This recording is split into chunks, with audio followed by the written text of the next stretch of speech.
Right గా 6 లో details చూద్దాం. ఇక ఏపీ రాజధాని అమరావతి పునఃప్రారంభ పనులకు రంగం సిద్ధమైంది. ప్రధాని మోదీ చేతుల మీదుగా పలు కీలక ప్రాజెక్టులకు శంకుస్థాపన చేయనున్నారు.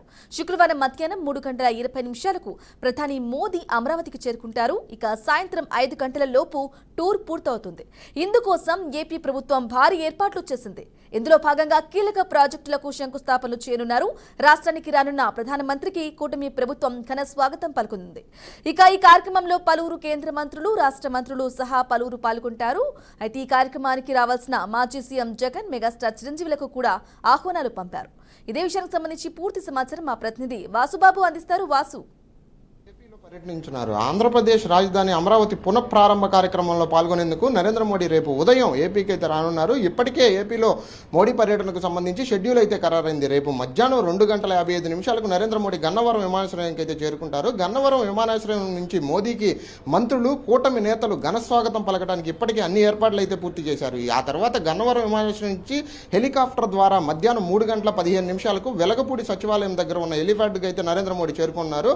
హెలిప్యాడ్ దగ్గర ప్రధాని నరేంద్ర మోడీకి AP CM Chandrababu Naidu, deputy CM Pawan Kalyan స్వాగతం అయితే పలుకున్నారు. హెలిప్యాడ్ దగ్గర నుండి మధ్యాహ్నం 3:30 సభాస్థలికి చేరుకొని అమరావతి పునఃప్రారంభ కార్యక్రమాలు అయితే ప్రధాని నరేంద్ర మోడీ పాల్గొన్నారు. ఈ నేపథ్యంలోనే రాజధాని అమరావతి పలు ప్రాజెక్టులకు శంకుస్థాపనలతో పాటు రాష్ట్రంలో వివిధ ప్రాంతాల్లో కేంద్రం చేపట్టిన ప్రాజెక్టులకు సంబంధించి కూడా నరేంద్ర మోడీ అయితే శంకుస్థాపనకు సంబంధించి నరేంద్ర మోడీ ప్రారంభోత్సవాలు చేయడం అనేది చేయనున్నారు. మొత్తంగా చూసుకున్నట్లయితే 1:15 పాటు ప్రధాని నరేంద్ర మోడీ సభలో పాల్గొన్నట్లుగా తెలుస్తుంది. అటు అమరావతి పునర్నిర్మాణ శంకుస్థాపన కార్యక్రమం ముగిసిన తర్వాత తిరిగి సాయంత్రం 4:55 హెలికాప్టర్ ద్వారా గన్నవరం విమానాశ్రయానికి వెళ్లి అక్కడి నుంచి ప్రత్యేక విమానం ద్వారా ఢిల్లీకి నరేంద్ర మోడీ వెళ్లనున్నట్లుగా ఇప్పటికే షెడ్యూల్ అయితే ఖరారైంది. అటు షెడ్యూల్ ఖరారైన నేపథ్యంలో ప్రధాని నరేంద్ర మోడీ కార్యక్రమానికి రాష్ట్ర ప్రభుత్వం భారీ ఏర్పాట్లు అయితే చేస్తుంది. ఇప్పటికే సచివాలయం వెనుక ఏర్పాటు చేసిన సభా ప్రాంగణం వద్ద అన్ని ఏర్పాట్లు అయితే పూర్తి అయ్యాయి. దీనికి సంబంధించి మంత్రులు అందరూ కూటమి ప్రభుత్వానికి సంబంధించిన మంత్రులు కానీ, జనసేనకు సంబంధించిన మంత్రులు కానీ అందరూ దగ్గరుండి ఏర్పాట్లు అయితే పర్యవేక్షిస్తున్నారు. ఇప్పటికీ సభా ప్రాంగణంలో ఎవరికి ఎటువంటి ఇబ్బంది అయితే కలగకుండా కూటమి నాయకులు ఏర్పాట్లన్నీ దగ్గరుండి పర్యవేక్షిస్తున్నారు. అటు పార్కింగ్ వద్ద కూడా ఎటువంటి ఇబ్బందులు కలగకుండా మంత్రులు అయితే చెప్తున్నారు అన్ని ఏర్పాట్లు చేశామని.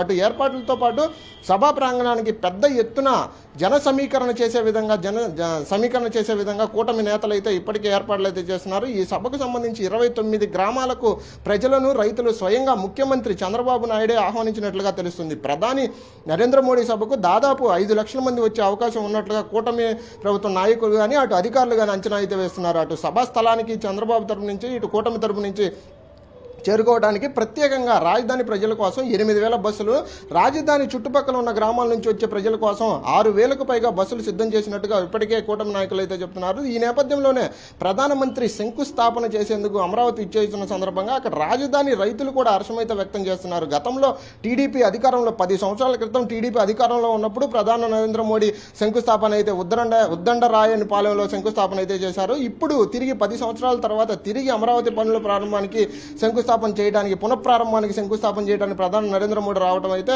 ఉద్దండరాయన్పాలెం రైతులు అయితే హర్షం వ్యక్తం చేస్తున్నారు. సరిగ్గా దీనికి సంబంధించి ఈ పునఃప్రారంభ కార్యక్రమానికి తిరిగి అటు చిరంజీవి, మెగాస్టార్కి, ఇటు మాజీ సీఎం జగన్మోహన్ రెడ్డి కూడా ఆహ్వానం పంపినట్లుగా తెలుస్తుంది. Brahmani, right. Thank you Vasu, thank you for the updates. Telangana, Chhattisgarh సరిహద్దులోని కర్రెగుట్టలపై భద్రతా బలగాలు విజయవంతంగా ఉక్కుపట్టు సాధించాయి. గత 10 రోజులుగా సాగిన ఈ విస్తృతమైన కూంబింగ్ ఆపరేషన్లో భద్రతా బలగాలు కీలక విజయాన్నైతే సాధించాయి. ఈ ఆపరేషన్ నడుపుతున్న నేపథ్యంలో నేరుగా కర్రెగుట్ట ప్రాంతానికి ఇంటెలిజెన్స్ బ్యూరో చీఫ్ స్వయంగా చేరుకోవడం ప్రాధాన్యత సంతరించుకుంది. ఇక కర్రెగుట్టలపైన బేస్ క్యాంప్ ఏర్పాటుకు రంగం సిద్ధమైంది. బేస్ క్యాంప్లో భారీ సెల్ టవర్లు ఏర్పాటు చేసిన సాయుధ బలగాలు బేస్ క్యాంపులు ఏర్పాటు చేశారు. ఇక కర్రెగుట్టలోని దోబికొండ, నీలం సారాయి కొండలు స్వాధీనం చేసుకున్నారు. రైట్, ఇదే అంశానికి సంబంధించి పూర్తి అప్డేట్స్ మా ప్రతినిధి రామకృష్ణ అందిస్తారు. రామకృష్ణ, కర్రగుట్టలలో చూసుకోవచ్చు ఇప్పటికే బలగాలు కూడా చొచ్చుకుపోతున్న పరిస్థితి నెలకొన్నది. అంటే కర్రగుట్టల చుట్టూ కూడా ఇటు జవాన్లు, డిఆర్జీ, సిఆర్పిఎఫ్ జవాన్లు కూడా ఇప్పటికే అక్కడ బేస్ క్యాంపులు కూడా ఏర్పాటు చేసుకొని కూడా మొత్తం కూంబింగ్ నిర్వహిస్తున్న పరిస్థితి నెలకొన్నది.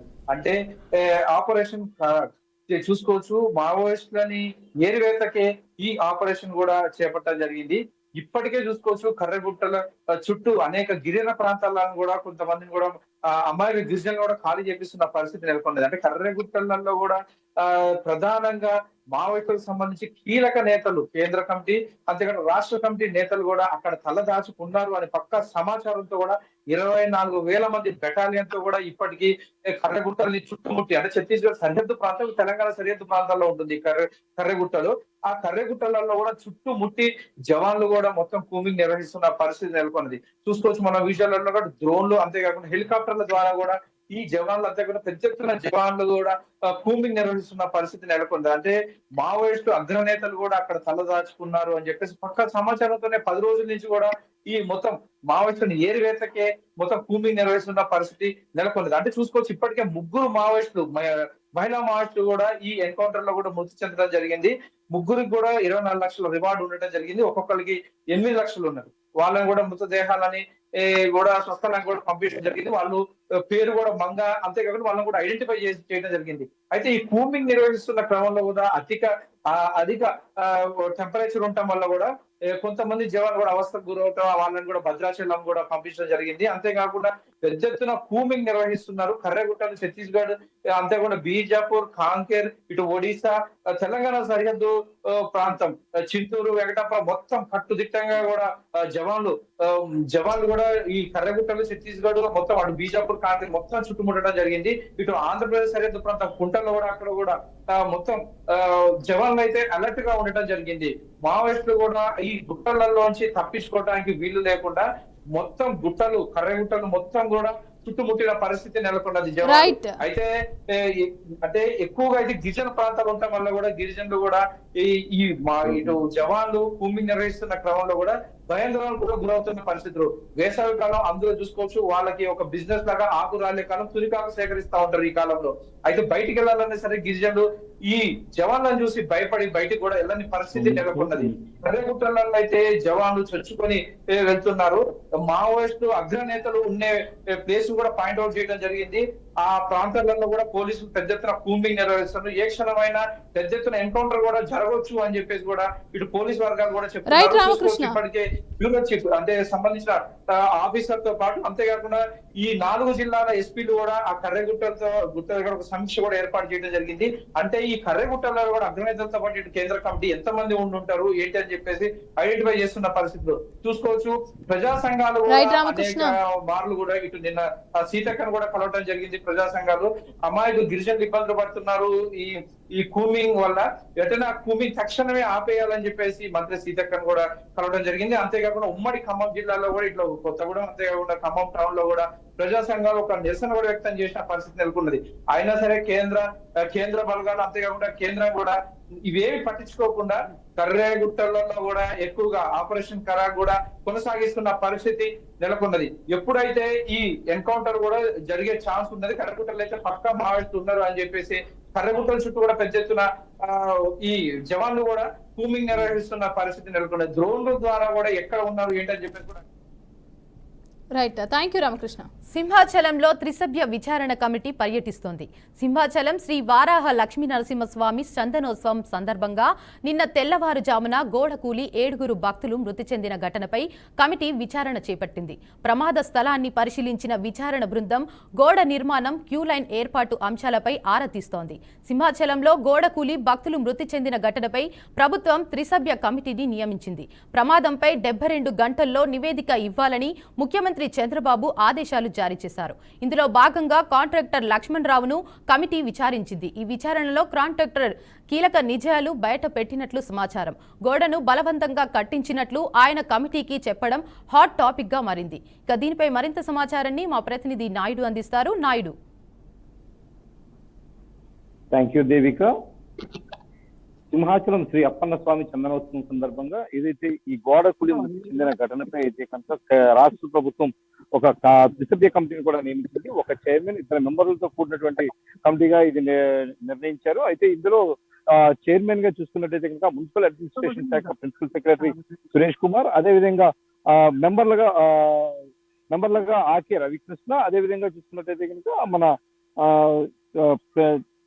ఇరిగేషన్ ఇంజనీర్ చీఫ్ వెంకటేశ్వర్లు ముగ్గురిని కూడా ఏర్పాటు చేయడం జరిగింది. వీళ్ళు ముగ్గురు కూడా ఇమీడియట్ గా ఇక్కడ సింహాచలం వచ్చి దీనికి సంబంధించి గోడ కూలిన ప్రదేశాన్ని అనువనువు కూడా పూర్తిగా పరిశీలించిన పరిస్థితి అయితే మనకు కనిపిస్తుంది. ప్రధానంగా చూసుకున్నట్టయితే కనుక రాష్ట్ర ప్రభుత్వం కేవలం 72 గంటల పాటు సమయం ఇవ్వడం, అదేవిధంగా 72 గంటల్లో నివేదికను పూర్తి స్థాయిలో ఇవ్వాలని ఆదేశించడంతో అయితే మాత్రం ఇమీడియట్ గా రంగంలోకి దిగిన పరిస్థితి ఉంది. ఉదయం నుంచి కూడా పూర్తి స్థాయిలో ఇక్కడ ఏదైతే ప్రమాదం జరిగిందో ప్రమాదం జరిగిన ప్రదేశాన్ని అనువనువు గాలిస్తూ చూశారు. అదేవిధంగా గోడ తాలూకా గోడ ఏ క్వాలిటీలో కట్టారు, అదే గోడ కట్టాల్సిన అవసరం ఏంటి, దీనిపై పూర్తి స్థాయిలో అధికారులందరినీ కూడా ప్రశ్నించడం జరిగింది. అదే విధంగా చూసుకున్నట్టయితే ఇంకా గోడ కట్టడానికి ప్రధాన కారణానికి సంబంధించిన అధికారులు అయితే మాత్రం ఒక్కొక్కరు ఒక రకంగా చెప్పిన పరిస్థితి అయితే కనిపిస్తుంది. కానీ ఎవరైతే కాంట్రాక్టర్ లక్ష్మణరావు ఉన్నారో కాంట్రాక్టర్ లక్ష్మణరావును విడిగా అయితే మాత్రం పూర్తి స్థాయిలో విచారణ చేపట్టినప్పుడు కొన్ని అనూహ్యమైనటువంటి ఆన్సర్ వచ్చిన పరిస్థితి కూడా కనిపిస్తుంది. అయితే ఈ విషయాలన్నీ కూడా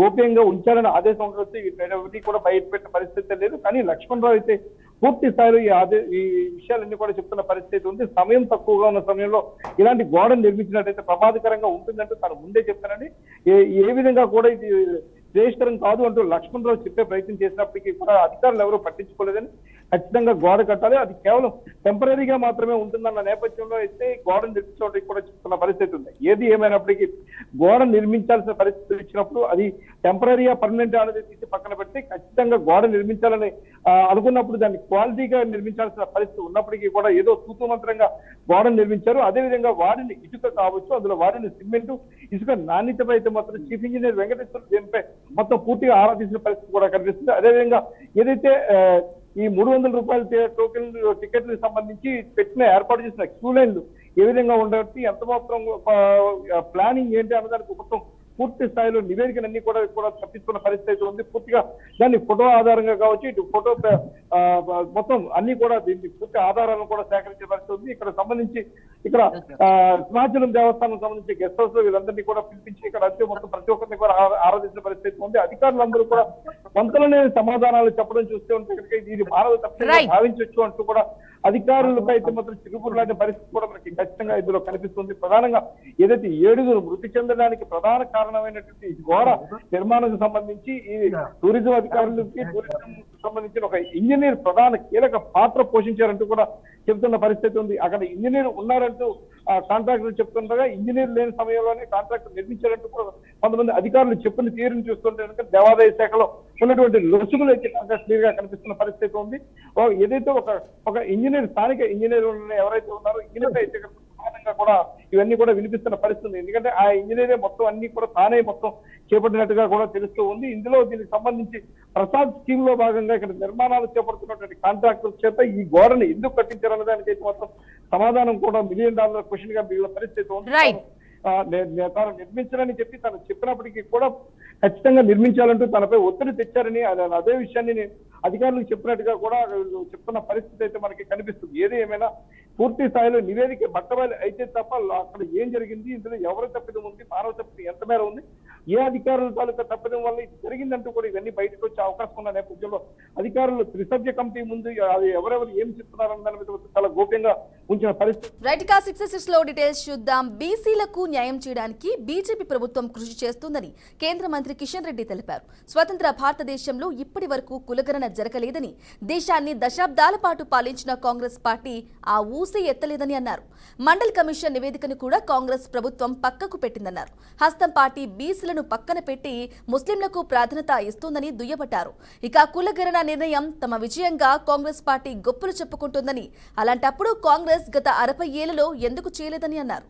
ఇదే విషయానికి సంబంధించి పూర్తి సమాచారం మా ప్రతినిధి శ్రీనివాస్ అందిస్తారు. శ్రీనివాస్, తెలంగాణలోని ఉన్నటువంటి పరిస్థితి చూసుకున్నట్లయితే వివిధ రాజకీయ పార్టీలు, కేంద్రంలో పరిపాలించిన కాంగ్రెస్ పార్టీ గతంలో కావచ్చు, ఇప్పుడు పరిపాలిస్తున్నటువంటి బీజేపీ పార్టీ కావచ్చు, పూర్తి స్థాయిలో కులగణన చేయాలనేది మాత్రము ఒక నిర్ణయం తీసుకున్నటువంటి పరిస్థితి. ప్రధానంగా చూసుకున్నట్టే తెలంగాణలో గతంలోని 9 సంవత్సరాలు పరిపాలించిన బీఆర్ఎస్ పార్టీ కూడా కులగణన పేరుతో కాకుండా జనాభా ప్రాతిపదికన ఒక పూర్తిగా రిపోర్ట్ కూడా ఇవ్వడం జరిగింది. దీనికి సంబంధించి చూసినట్లయితే ఇప్పటికీ కాంగ్రెస్ పార్టీ జాతీయ స్థాయిలో కూడా ప్రతిపక్షంగా ఉన్నటువంటి రాహుల్ గాంధీ కావచ్చు, సంబంధించినటువంటి తెలంగాణలో ఉన్నటువంటి ముఖ్యమంత్రి రేవంత్ రెడ్డి కావచ్చు, ఈ విషయానికి సంబంధించి కులగణన కుల ప్రాతిపదికన జరగాలనేది కూడా బీజేపీ పార్టీ ఇప్పటికే ఒక లైన్ తీసుకుంది. దీనికి సంబంధించి కూడా ప్రతి రాష్ట్రాలు ఏదైనా తెలంగాణతో పాటు ఉమ్మడి ఆంధ్రప్రదేశ్ కావచ్చు, సంబంధించినటువంటి మిగతా రాష్ట్రాలు, భారతదేశంలో ఉన్న అన్ని రాష్ట్రాల మీద ఏదైతే ప్రాంతంలో వారిగా ఉన్నటువంటి కులగణన వారిగానే తీసుకొని వాళ్ళకి రిజర్వేషన్ ఖచ్చితంగా ఇవ్వాలనేది బీజేపీ పార్టీ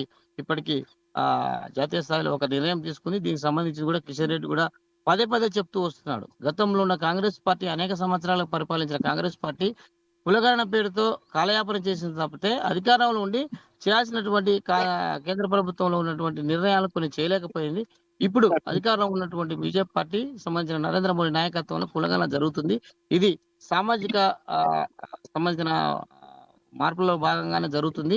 దీనికి సంబంధించి బీజేపీ పార్టీ మద్దతు చేస్తున్నది కిషన్ రెడ్డి చెప్తున్నట్టు పరిస్థితి. కేంద్ర మంత్రిగా ఉన్నటువంటి రాష్ట్ర అధికార ప్రతినిధిగా ఉన్నాడు, రాష్ట్ర అధికారి ఎవరైతే తెలంగాణ సంబంధించిన ఈ విషయాలన్నింటినీ సమీక్షించిన క్రమంలో కూడా ఇప్పటికే చెప్తున్నటువంటి పరిస్థితి, బీజేపీ పెట్టినటువంటి ప్రతిపాదన రాహుల్ గాంధీ కూడా ఆమోదించినటువంటి పరిస్థితి, తెలంగాణలో ఉన్నటువంటి రేవంత్ రెడ్డి కూడా దాన్ని ఆమోదించినటువంటి పరిస్థితి. ఏది ఏమైనటువంటి పరిస్థితి బీసీ గణాంకన కాదు కుల గణాంకన కూడా రైట్. తీసుకున్న నిర్ణయం కరెక్ట్. దీనికి సంబంధించి కుల దామాషా ప్రకారం కూడా ఎవరెవరైతే ఎంత ఉంటారో వారికి అందరికి వాటా చేరాలి. ఈ వాటా చేరడానికి చేస్తున్నటువంటి కేంద్ర ప్రభుత్వం అధికారంలో ఉన్నటువంటి బీజేపీకి మేము సపోర్ట్ చేస్తామని రాహుల్ గాంధీ చెప్పాడు. తెలంగాణలో కూడా ముఖ్యమంత్రి రేవంత్ రెడ్డి కూడా స్పష్టంగా చేసినటువంటి మద్దతు తెలిపినటువంటి పరిస్థితి.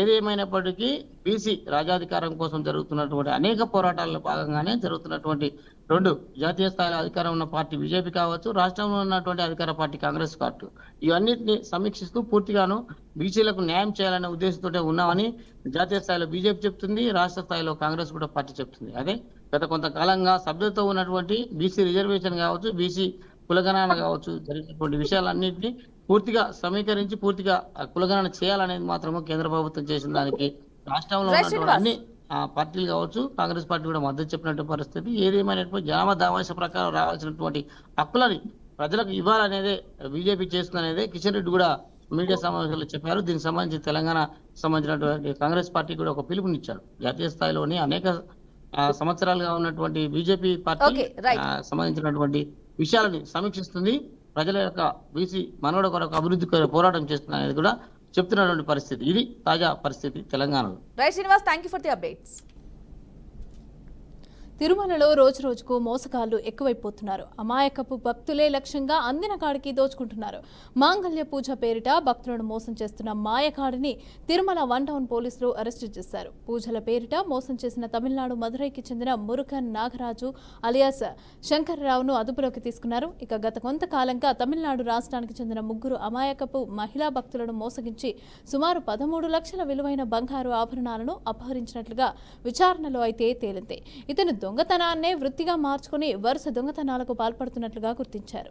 ఇతనిపైన గతంలో కూడా అనేక కేసులున్నట్లుగా పోలీసులు గుర్తించారు. రైట్, ఇదే అంశానికి సంబంధించి పూర్తి అప్డేట్స్ మా ప్రతినిధి గోపీనాథ్ అందిస్తారు. గోపి, మమత, మొత్తం మీద తిరుమల శ్రీవారి దర్శనానికి దేశ విదేశాల నుంచి వస్తూ ఉంటారు. అదేవిధంగానే అన్ని రాష్ట్రాల నుంచి కూడా భక్తులు వస్తూ ఉంటారు. అయితే తిరుమలలో ఏ ఒక్క చిన్నపాటి దొంగతనాలు కూడా జరగవు. ఎందుకంటే క్యూ లైన్ వ్యవస్థలో టీటీడీ విజిలెన్స్ ఉంటుంది. అదేవిధంగానే టీటీడీకి సంబంధించి ప్రత్యేక భద్రతా సిబ్బంది ఉంటారు. వీళ్ళందరూ కూడా పెద్ద ఎత్తున అంటే దాదాపు 10 నుంచి 15 మీటర్లకు ఒక్కొక్క సెక్యూరిటీ సిబ్బంది చొప్పున ఉంటారు. భక్తులకు సంబంధించి ఆభరణాలు దొంగలించడం కానీ, లేదంటే బ్యాగ్స్ కొట్టేయడం కానీ ఇట్లా రకరకాల ఏవి కూడా జరగవు. అందువల్లనే తిరుమలలో నేర రహితంగా ఇప్పటికే కూడా పోలీసులు కూడా ప్రకటించడం జరిగింది. అయితే తిరుమలలో ఇప్పటి వరకు ఉన్నటువంటి సమస్య ఏంటంటే దళారులు, అంటే వచ్చేటటువంటి లక్షలాది మంది భక్తులని రకరకాలుగా మోసం చేస్తూ విఐపి బ్రేక్ దర్శనాలు ఇప్పిస్తామనో, లేదంటే గదులు కాటేజీలు ఇప్పిస్తామనో, లేదంటే అడ్డదారులో మిమ్మల్ని క్యూ లైన్ లో పంపిస్తామనో, ఇట్లా రకరకాలుగా డబ్బులు తీసుకుని వాళ్ళు మోసం చేస్తూ ఉంటారు. ఇప్పటి వరకు కూడా ఆ కేసులే అధికం. అయితే తాజాగా ఈ మధ్య ఒక కేసు నమోదు అవ్వడం జరిగింది.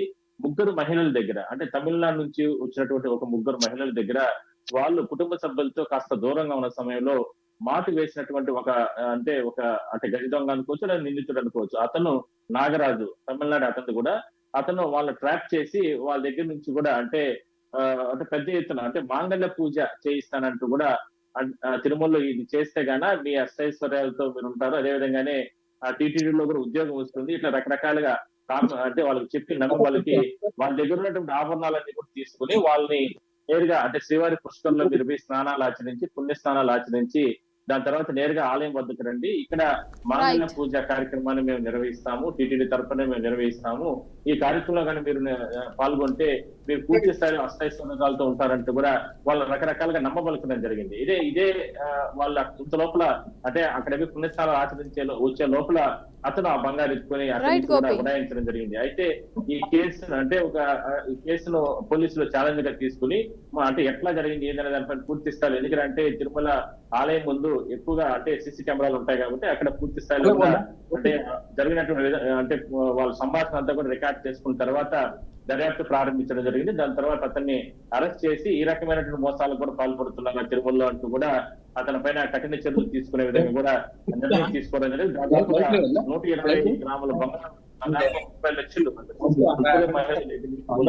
లక్షల రూపాయలకు సంబంధించిన బంగారు ఆభరణాలు కూడా వాళ్ళు స్వాధీనం చేసుకున్నారు. 13 లక్షలు రికవరీ చేయడం జరిగింది. ఇంకా కూడా పలు ప్రాంతాలు అతను దాచిపెట్టినట్టు చెప్తున్నారు. అయితే పూర్తి స్థాయిలో విచారణ చేసిన తర్వాత అంటే అతని పైన కఠిన చర్యలు తీసుకుంటామంటూ కూడా చెప్పడం జరిగింది. సో తిరుమలకు సంబంధించి వచ్చే భక్తులకి టీటీడీ గానీ పోలీసులు కానీ ఒకటే చెప్తుంది, అలాంటి పూజలు అలాంటి వ్రతాలు అలాంటివి ఏవి కూడా తిరుమలలో జరగవు.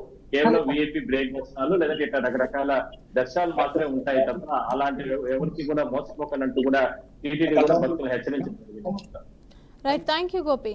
తెలంగాణ ఆర్టీసీ కార్మికులు సమ్మెకు పిలుపునిచ్చారు. దీనిపై తాజాగా రేవంత్ రెడ్డి స్పందించారు. ఆర్టీసీ కార్మికులు పంతాలకు పట్టింపులకు వెళ్లవద్దని, సమ్మె ఆలోచన వీడాలని ముఖ్యమంత్రి విజ్ఞప్తి చేశారు.